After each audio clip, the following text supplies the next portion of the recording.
Welcome to Fastlane's update on the new Cisco Certification Program.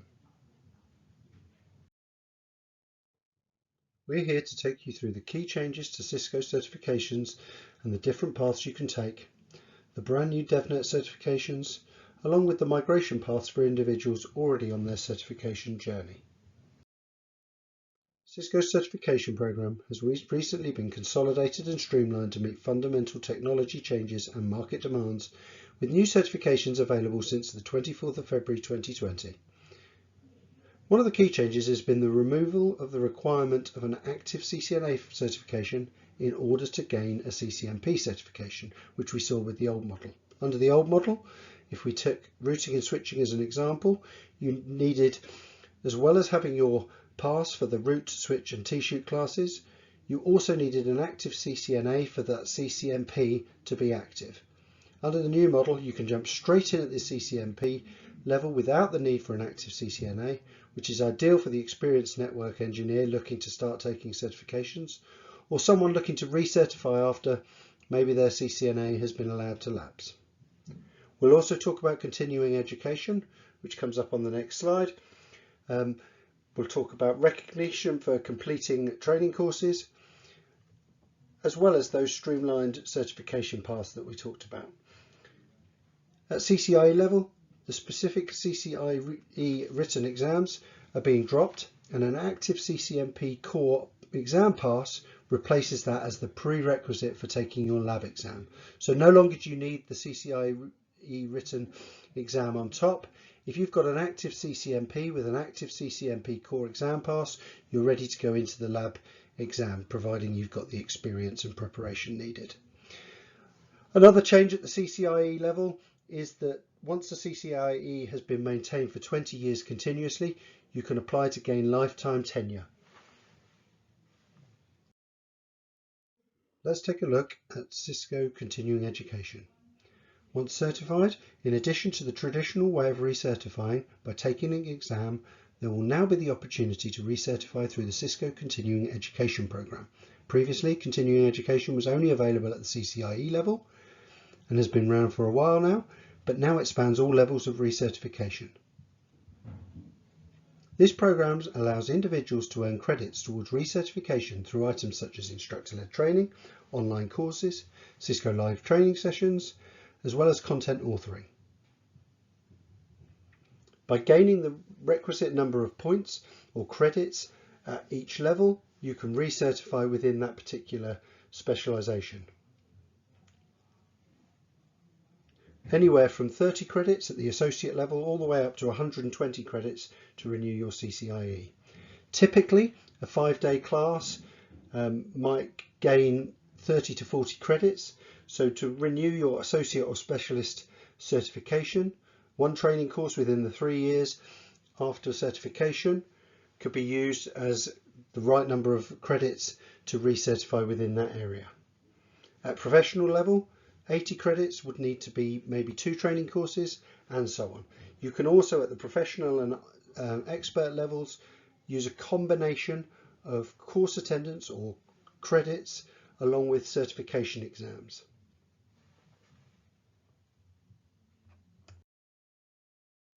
So let's take a closer look at the certification tracks and how they've changed. Under the old associate level certification, we started out with one single CCNA in routing and switching. This was then expanded upon to the point where we had 10 different specializations, including security, wireless, data center and network design. This has heavily been consolidated back down to 2 certifications at the associate level.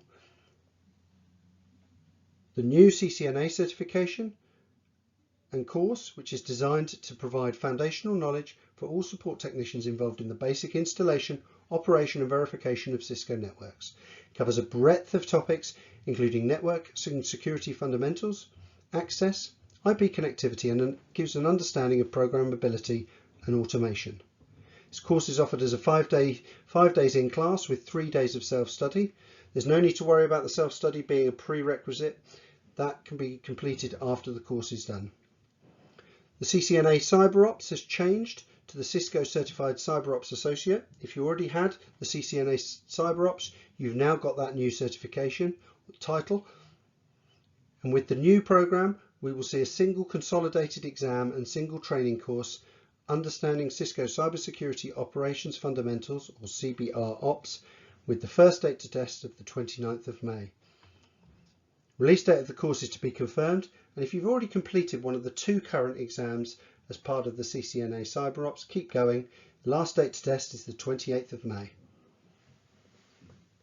Now let's take a look at CCNP. Here we see a similar theme of consolidation, with 8 tracks reducing to 5. The wireless technologies, you'll see that the CCNP Wireless, the CCNP Cloud and the CCDP have all gone. The wireless technologies and the design technologies are now in the CCNP Enterprise, with design elements within the data center track as well, and some of the other courses. Cloud has also gone, but there was a large overlap with the CCNP data center anyway, so that's all been incorporated into the DC track. Where you hold one of those retiring certifications, you don't need to worry. It remains valid until its expiry date, and you'll be transitioned over, and you will have been transitioned over to one of the new equivalents within the new program. For example, if you were CCNP Cloud, you will now see that you're CCNP Data Center, and you should have received notification of that.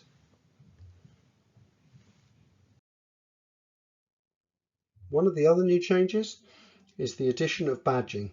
So when you sit an authorized training course, or you attend and complete one of the digital learning library classes, you'll gain a badge for course completion. As you can see, the badges here, we've got level 100, 200 and 300. Level 100 is the fundamentals classes, level 200 associate, level 300 specializations and professional level classes. Once you've sat an exam, you gain a certification, whether that be associate, professional, specialist, expert and architect. And you can see those there. And we'll talk about the specialist and professional certifications in a moment. At the professional level, you now only need 2 exams to achieve your CCNP. This consists of 1 core exam and 1 concentration exam, and providing they're from the same track, for example CCNP Enterprise, you'll achieve CCNP status. So now we understand the basic approach and streamlining that's taken place across CCNA and CCNP. Let's look at a typical journey of someone who's relatively new to Cisco, and a journey from starting out through CCNA and on to achieving CCNP. In this case, we'll look at the data center track. So starting out, you will sit and attend your CCNA course, whether that be through classroom attendance, online, or through e-learning. Once you've attended that class and prepped, you'll take your exam, and there you'll gain your CCNA certification, your associate level certification. Now, in data center, because there is particular technologies that are key and specific to data center, they've introduced, at some of the tracks, they've introduced these fundamental classes or foundation classes. In this case, we have a DCFNDU, Data Center Foundation class. This is a bridging course between the CCNA and starting your CCNP studies. So if you're new to the topic, if you're new to data center networking, you might consider attending this class so that you've got the best prerequisite knowledge for attending the next class up the line, and you'll get the most out of that class. These are knowledge only classes. There's no associated exam. They're there for giving you that foundational knowledge, and they're great standalone classes. Then you would then sit your DC core class. Again, a bit like the CCNA certification, this is 5 days in class plus 3 days of self-study. That DC core class, it gives you the core knowledge you need for data center networking. You then sit the DC core exam, and when you've sat that core exam, you'll gain a specialist certification, so Cisco Certified Specialist in DC core. Then you have concentration classes. In this case, in the data center track, we have 5 different concentration classes. One is the DCID, which is a data center design class. DCIT is a troubleshooting class. DCACI covers the Nexus 9000 series in ACI mode. DCMDS is the MDS series switches, and DCAUI is automation in the data center. So in this case, we pick the DCACI class, we sit that class, we take that exam, and we gain, not only do we gain our CCNP data center, because we've got a core plus a concentration, we also gain another specialist certification for DCACI. Looking closer at those CCNP data center classes, as discussed, we've got the foundation class, which gives you that foundational knowledge and skills within networking, virtualization, SAN, unified computing. It also provides an intro to ACI, automation and the cloud, with lots of hands-on with the Nexus operating system and Cisco UCS, Unified Compute System. DC Core, the core class for the CCNP data center, masters your skills and technology to implement DC compute, LAN and SAN infrastructure. It's hands-on deploying, securing, operating and maintaining DC infrastructure, including MDS and Nexus switches, UCS B and C series servers, as well as an intro to data center automation. DCID provides you with that design class, giving you design and best practice across network, compute, virtualization, SAN, automation, security within the data center. Design experience with the management technologies such as UCS Manager, UCS Director, DC Network Manager are also included, and there's also a number of case studies to help you understand different types of network design within the data center.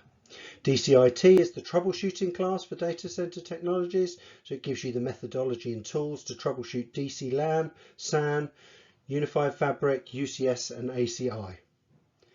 DCACI, the skills to deploy and manage Nexus 9000 switches in ACI mode, connecting ACI Fabric to external networks and services, and the fundamentals of VMM, Virtual Machine Manager. DCMDS is a deep dive into deploying, maintaining and troubleshooting MDS 9000 series switches. And DCAUI is the programmability and automation class within the Cisco powered data center.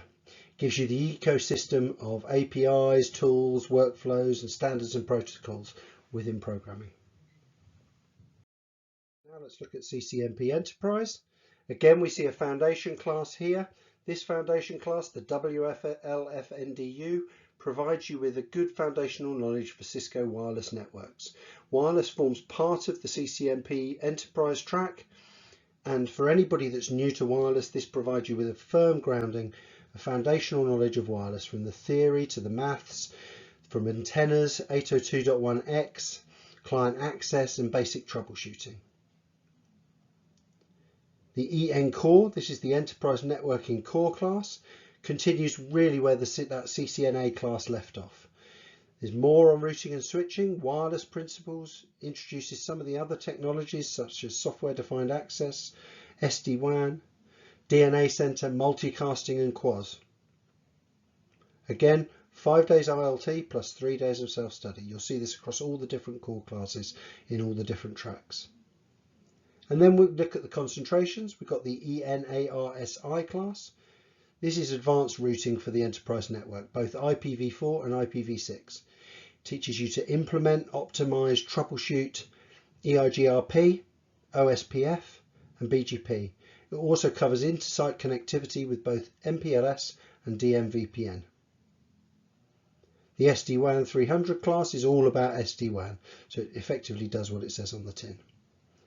ENSLD, this is the Enterprise Networking Design class. It largely replaces, for those that remember, the old Arch class, with a little bit of the more entry-level design as well. So it includes new technologies as well, such as software-defined access and SD-WAN. So it's all things network design. ENWLSD is the wireless design class. This looks at the key specific things that are fundamental to wireless design, including site survey, design considerations, best practices, etc. ENWLSI, this is the implementation class for wireless networks. So it teaches you to implement, troubleshoot and secure Cisco wireless networks. And then finally the ENAUI, as we saw in the previous track, we have an automation class. This is automation in the enterprise networks. It includes SD-WAN programmability and automation with Python and Ansible. It covers Meraki and DNAC automation, as well as day zero provisioning. Let's take a look at CCNP Security. Here we don't see a foundation class, and there isn't one for the CCNP Security track, or for the security track. You jump straight from the CCNA into the CCNP Security Core class, the SCOR class, and as we've seen before, it's 5 days instructor-led training plus 3 days of self-study. The S Core class gives an overview of different technologies such as IPS, email and web security, threat analytics, VPNs, etc., as well as teaching you with hands-on basic deployment of the ASA, Firepower next generation firewalls, email security, web security appliances, Umbrella, basic VPNs, and 802.1x authentication. Then we move on to the concentrations. You'll see a dotted line around the first 2 classes there, the SSNGFW and the SSF-IPS. That's because these 2 classes provide the knowledge required to take the SNCF exam. So there's 2 courses aligned to 1 exam. All the other courses and all the other tracks are 1 course to 1 exam ratio, but for this one particular one, there are 2 courses that give you all the knowledge you need to take that exam. The SSNGFW gives you a hands-on course to give it knowledge and skills used to configure Firepower threat defense systems from initial setup to implementing advanced features and troubleshooting. The SSF-IPS gives you another hands-on course of how to deploy and use the Firepower next generation IPS. Then we see the SISE class.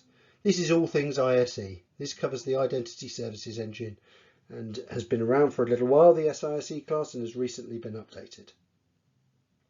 Then we have the Securing Email with Cisco Email Security Appliance. This is a deep dive into the Email Security Appliance, or the ESA. Again, this class has been around for a while but has been recently updated. Then we have SWSA, which is a deep dive into the Web Security Appliance. And then we have the SVPN class. This teaches you to implement, configure, monitor and support enterprise VPNs. And then finally, as we've seen with the other tracks, we have the SAUI class, which is the implementation of automated security solutions.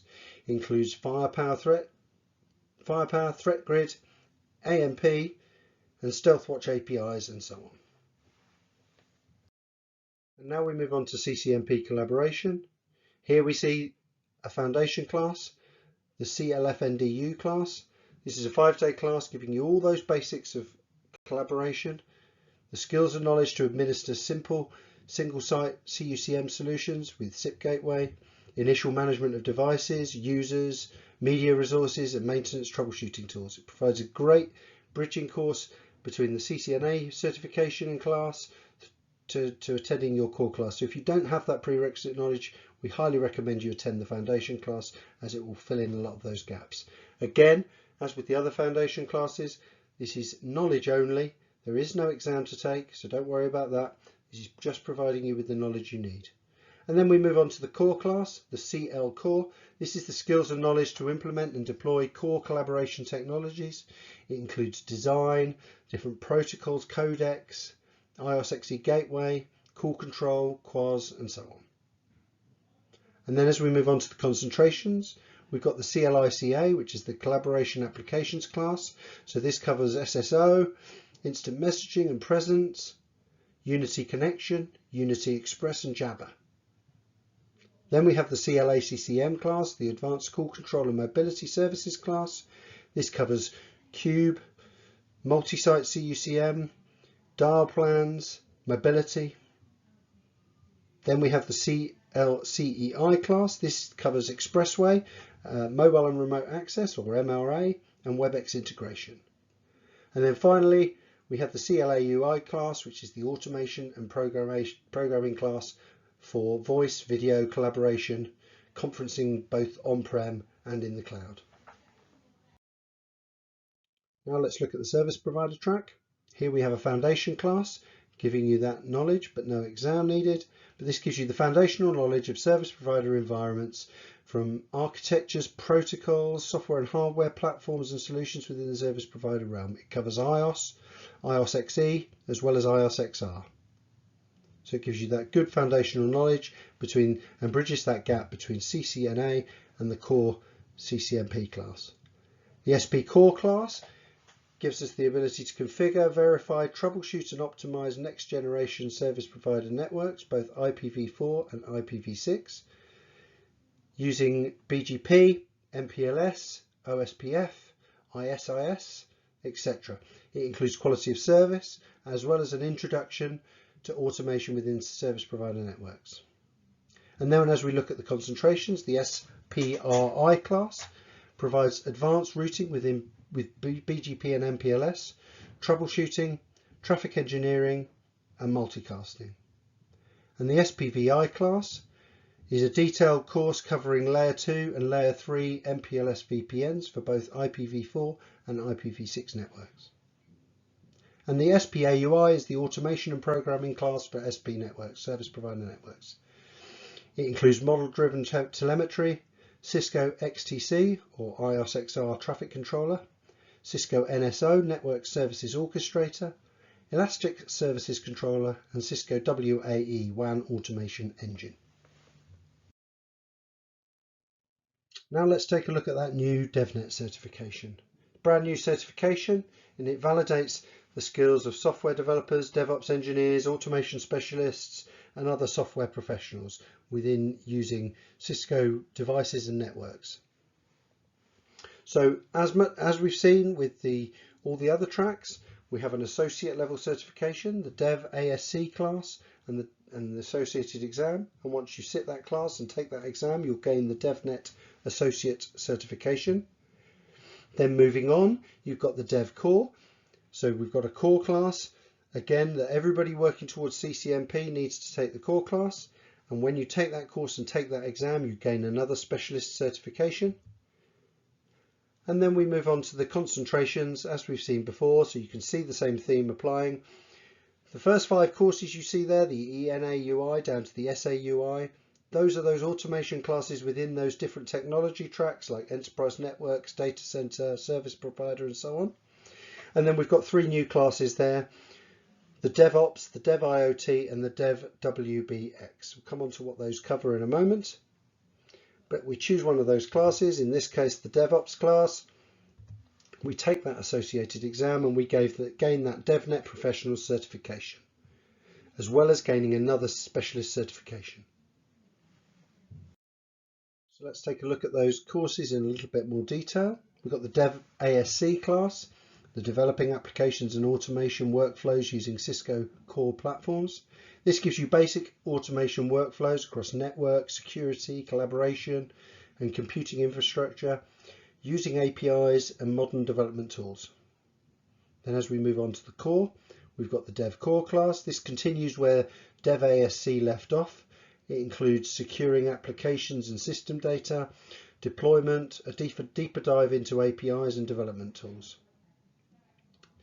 We've obviously covered off the first 5 classes, so let's look at the DevOps class. This is automating application deployment, scalability of cloud microservices, integrating Docker and Kubernetes for advanced capabilities and flexibility, and in-app deployment.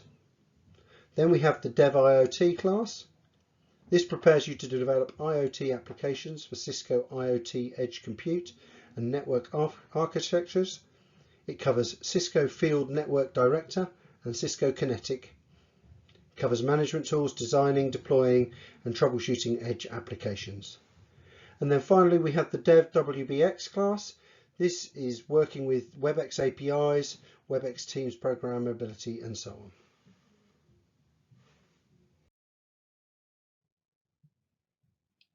Now let's look at the migration paths for people that have already started their CCNP journey. There's a link there to the CCNP migration tools on the Cisco website, but here you see a couple of examples of those. So if you look at the top picture, the migration tool example for root, if we were working towards our CCNP routing and switching prior to the certification changes, if we'd just taken our root class, we would still need to take the EN core exam as well as one of the concentrations. So there's no net benefit really. However, if we then look at the the screenshot below and we've taken our root and our switch, but we didn't have time to take our T-shoot, you can see that those root and switch exams give us the Cisco Certified Specialist in Enterprise Core. And if you've already done that, you'll see that you've gained that certification. Now to gain the full CCNP Enterprise, we just need to choose one of the concentration classes, take the associated exam, and we'll gain our CCNP Enterprise. So we've already transitioned over to the new certification and we've gained that for the duration that is left on it. So if we took it a year ago, we've now got 2 years left on our certification because the certifications are for 3 years. And now we've got time to take one of the new concentration classes and gain that certification.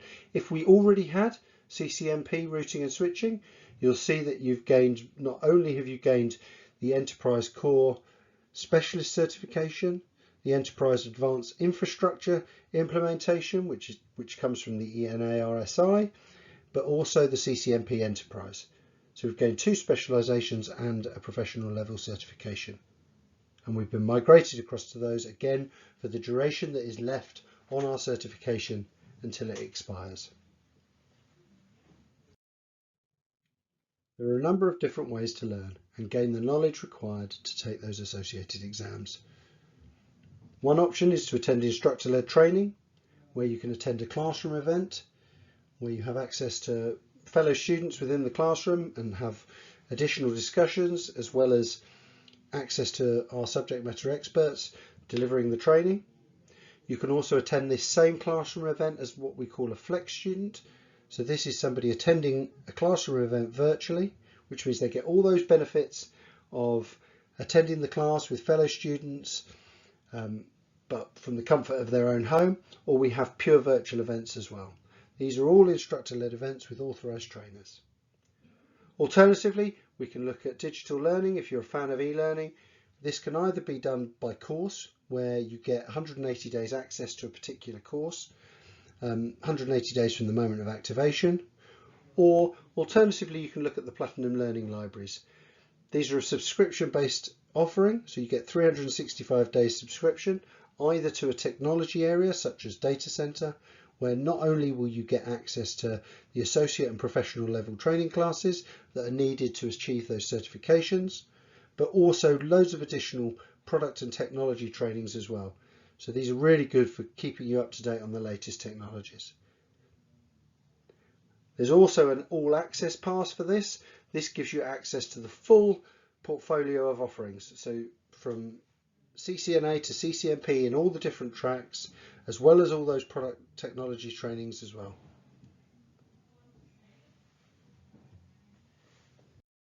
Thank you for taking the time to listen to our Cisco Certification and Training Program update. For more information, visit the Fastlane website, www.flane.co.uk. Or if you have any questions or queries, please feel free to email inquiries@flane.co.uk or speak to your account manager. Thank you.